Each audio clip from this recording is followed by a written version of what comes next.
Dears, it's me M solutions. ഇനി എന്തിന് വേറെ സൊല്യൂഷൻസിന്റെ പ്രിയപ്പെട്ട SSLC റിസൾട്ട് കാത്തിരിക്കുന്ന വിദ്യാർത്ഥികളെ, തമ്പനയിൽ കണ്ടതുപോലെ തന്നെ SSLC റിസൾട്ട് +1 അലോട്ട്മെന്റ് പണി കിട്ടുകയാണ്. പണി കിട്ടാൻ പോവുകയാണെന്നും വേണമെങ്കിൽ പറയാം. വളരെ ലേറ്റസ്റ്റ് ആയിട്ടുള്ള അപ്ഡേറ്റ് ആണ് നിങ്ങളുമായിട്ട് ഷെയർ ചെയ്യുന്നത്.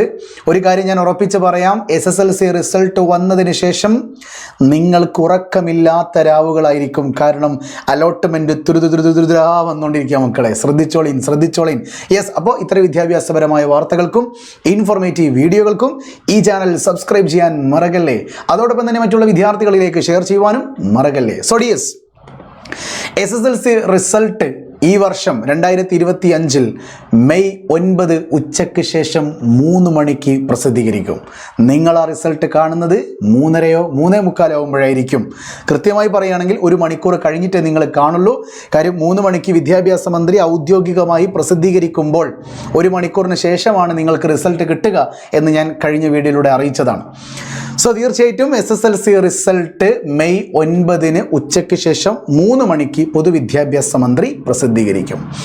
ഓക്കെ, അത് കഴിഞ്ഞിട്ട് +1ൻ്റെ അലോട്ട്മെൻറ്റുകൾ സ്റ്റാർട്ട് ചെയ്യുകയാണ്. വളരെ നേരത്തെയാണ് ഇത് തുടങ്ങുന്നത്. അത് തന്നെയാണ് നിങ്ങൾക്ക് പണി കിട്ടാൻ പോകുന്നത്. ശ്രദ്ധിച്ചോളി. +1 ഏകജാലക പ്രവേശനം, +1ൻ്റെ മെറിറ്റ് അലോട്ട്മെൻറ്റിനാണ് ഏകജാലക പ്രവേശനം എന്ന് പറയുക.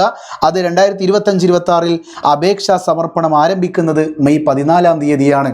അതായത് അക്ഷയ സെൻറ്ററുകളിലും CSE സെൻറ്ററുകളിൽ നിന്നും മറ്റു പല പ്രൈവറ്റ് സെൻറ്ററുകളിൽ നിന്നൊക്കെ എന്ത് ചെയ്യും, നിങ്ങൾക്കൊരു ഡെമോ ആയിട്ടുള്ള ഒരു ഫോം നിങ്ങൾക്ക് തരും. ആ ഫോം ഫില്ല് ചെയ്ത് കൊടുക്കാനാണ് പറയുക. അതിനെക്കുറിച്ചുള്ള പ്രശ്നങ്ങളൊക്കെ ഞാൻ പിന്നീട് നിങ്ങൾക്ക് വീഡിയോയിലൂടെ പറഞ്ഞു തരാം.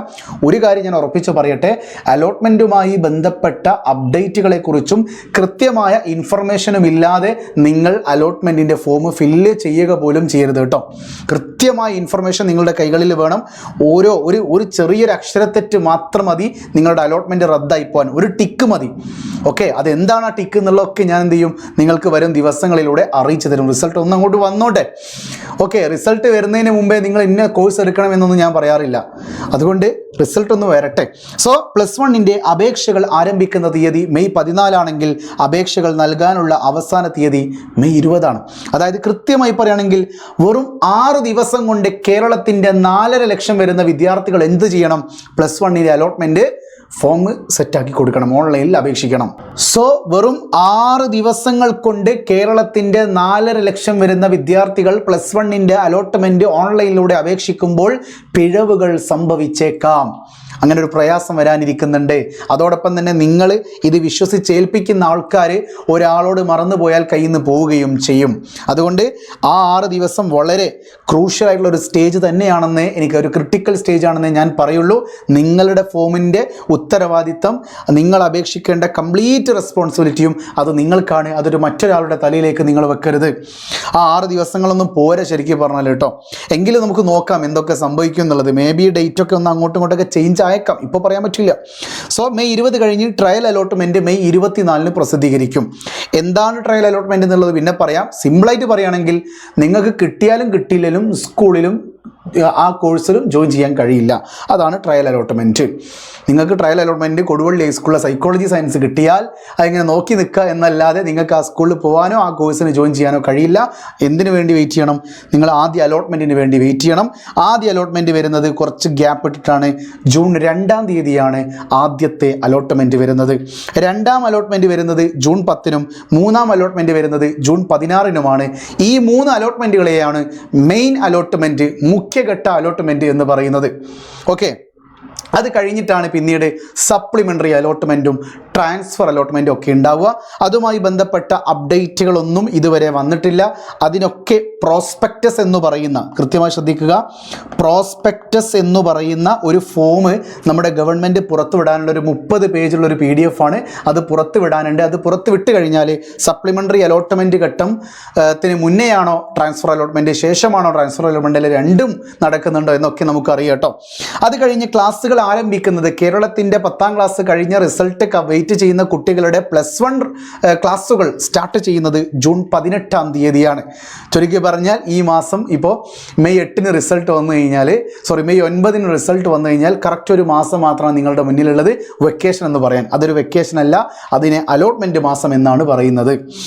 ജൂൺ 18-ന് സ്കൂൾ തുറന്നു കഴിഞ്ഞാൽ പ്രവേശന നടപടികൾ അവസാനിക്കുന്നത് ജൂലൈ 23 കൂടിയായിരിക്കും. ഓക്കെ, എന്താ ജൂലൈ 23 സാറേ? ജൂൺ 18-ന് തുടങ്ങിക്കഴിഞ്ഞാൽ പിന്നെ എന്ത് വരാനുണ്ട്? സപ്ലിമെൻ്ററി അലോട്ട്മെൻറ്റ് വരാനുണ്ട്, ട്രാൻസ്ഫർ അലോട്ട്മെൻറ്റ് വരാനുണ്ട്, സ്പോട്ട് അലോട്ട്മെൻറ്റ് വരാനുണ്ട്. ഇതിനിടയിൽ കൂടെ എന്ത് നടക്കാനുണ്ട്? കമ്മ്യൂണിറ്റി കോട്ട അലോട്ട്മെൻറ്റ് നടക്കാനുണ്ട്, മാനേജ്മെൻറ്റ് കോട്ട അലോട്ട്മെൻറ്റ് നടക്കാനുണ്ട്, ഒരുപാട് അലോട്ട്മെൻറ്റുകൾ നടക്കാനുണ്ട്. ഇത്രയും അലോട്ട്മെൻറ്റ് നിങ്ങളിൽ നടക്കുന്ന സമയത്ത് വലിയ രീതിയിലുള്ള ഓഗസ്റ്റ് വരെ ഒന്നും നീണ്ടു പോകുന്നില്ല, ജൂലൈ 23 വരെ മാത്രമാണ് നടക്കുന്നത്. ചുരുക്കി പറഞ്ഞാൽ ജൂലൈ 23 കേരളത്തിലെ +1 വിദ്യാർത്ഥികളൊക്കെ ഒരു ബെഞ്ചിൽ സീറ്റ് വെച്ച് ക്ലിയർ ചെയ്ത് ഇരിക്കുന്നുണ്ടാവും. ഓക്കെ, ജൂലൈ 23-ാം തീയതി ഏതൊരു കുട്ടിയും +1-ലാണെങ്കിൽ ആ കുട്ടി ഒരു ബെഞ്ചിൽ, ഒരു സ്കൂളിലെ ഒരു ബെഞ്ചിൽ അവൾ ഇരിക്കുന്നുണ്ടാവും, അല്ലെ അവൻ ഇരിക്കുന്നുണ്ടാകും. 23-നാണ് എല്ലാം അവസാനിക്കുന്നതെങ്കിൽ സ്വാഭാവികമായിട്ടും ഈ വർഷം ഓണപ്പരീക്ഷ ഉണ്ടാവാനുള്ള സാധ്യതയും കൂടിയുണ്ട് കേട്ടോ. കഴിഞ്ഞ വർഷവും അതിൻ്റെ മുമ്പത്തെ വർഷമൊന്നും ഓണപ്പരീക്ഷ നടത്തിയിട്ടില്ല. ഈ വർഷം 1 മാസത്തോളം 1.5 മാസത്തോളം സമയം ഗവൺമെൻറ്റിന് കിട്ടുന്നുണ്ട്. അതുകൊണ്ട് തന്നെ ഓണപ്പരീക്ഷ ഉണ്ടാവാനുള്ള സാധ്യതയും വളരെ കൂടുതലാണ്. ഇതൊക്കെയാണ് അലോട്ട്മെൻറ്റിൻ്റെ അപ്ഡേറ്റുകൾ. അപ്പോൾ ഇതിൻ്റെ ഒരു പണി എന്ന് പറയുന്നത് എന്താണെന്നറിയോ? മെയ് 14 റിസൾട്ട് വരുന്നത് മെയ് 9-നാണെങ്കിലും മെയ് 14 തൊട്ട് ജൂൺ 18 വരെ നിങ്ങൾ ഓടിക്കൊണ്ടിരിക്കുകയാണ്. നിങ്ങൾക്ക് ഉറക്കങ്ങളേ ഇല്ല. ഫുള്ള് നിങ്ങൾ അലോട്ട്മെൻറ്റുമായി ബന്ധപ്പെട്ട സംശയങ്ങളിലൂടെ പോയിക്കൊണ്ടിരിക്കുകയായിരിക്കും. ഈ സംശയങ്ങളൊക്കെ നിങ്ങൾക്ക് എന്ത് ചെയ്യാം? MS സൊല്യൂഷൻസിൻ്റെ കമ്മ്യൂണിറ്റി ഗ്രൂപ്പിലൂടെ നിങ്ങൾക്ക് ക്ലിയർ ചെയ്യാം. MS സൊല്യൂഷൻസിൻ്റെ +1 അലോട്ട്മെൻറ്റുമായി ബന്ധപ്പെട്ട കമ്മ്യൂണിറ്റി ഗ്രൂപ്പിൻ്റെ ലിങ്ക് താഴെ ഡിസ്ക്രിപ്ഷൻ ബോക്സിൽ കൊടുത്തിട്ടുണ്ട്. നിങ്ങൾ അതിലെന്ത് ചെയ്യുക? ജോയിൻ ചെയ്യാം.